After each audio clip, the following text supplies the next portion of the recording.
हम आते रहेंगे आपके पास. We also have Ajay Alok of the BJP joining us on the phone line. Mr. Alok, how do you look at this? How much of a competition is this Jan Vishwas Maha rally of the INDI going to be able to give to the NDA? Because yesterday we saw the Prime Minister share stage with Nitish Kumar, 2 blockbuster addresses by the Prime Minister, and comes this mega rally by the INDI bloc today. Well, there is no comparison. You cannot compare orange and apple. अब आप देखिए, कल प्रधानमंत्री की 2 rally हुई औरंगाबाद और बेगूसराय में. Business बढ़ गया. रेड़े वाले, ठेले वाले, होटल, हर एक में व्यवसाय बढ़ा. लोगों ने खाया पिया, आराम से आए, आनंद लिया, रैली में प्रधानमंत्री को सुना और खुश होकर गए. एक लॉ एंड ऑर्डर सिचुएशन नहीं.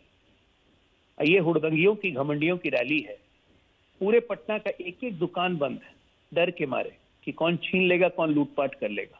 पुलिस बस ये देख रही है कि हुलिगनिज्म नहीं. प्रशासन इज मैक्सिमम अलर्ट पे. This is the reaction of the people towards their rally, and what is the reaction towards our rally.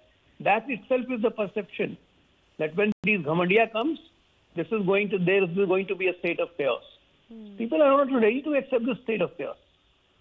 So what they have gathered, let them gather. It's a last-ditch effort to save themselves, save their existence. Okay, you're saying these large crowds supporting Tejashwi Yadav through this rally across Bihar is not a sign of worry for the BJP. Many thanks, Mr. Ajay Alok, for speaking to us. Talking about the Prime Minister's rallies yesterday in Bihar, 2 of them where he addressed a rally in Aurangabad and the second one in Begusarai. Nitish Kumar, who joined the Prime Minister yesterday on the stage, said he's here to stay. Now, a moment that left the Prime Minister in splits. The Prime Minister also took on the INDI bloc and lashed out at them for Parivarwad. Here's a quick reminder of what he said yesterday.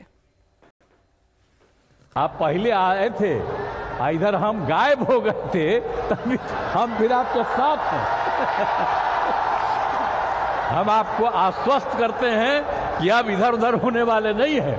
हम रहेंगे आप ही के साथ. इसलिए जरा तेजी से यहां वाला काम सब हो जाए.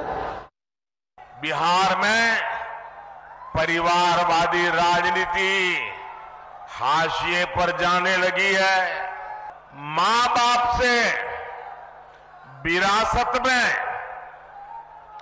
पार्टी और कुर्सी तो मिल जाती है, लेकिन मां बाप की सरकारों के काम का एक बार भी जिक्र करने की हिम्मत नहीं पड़ती है.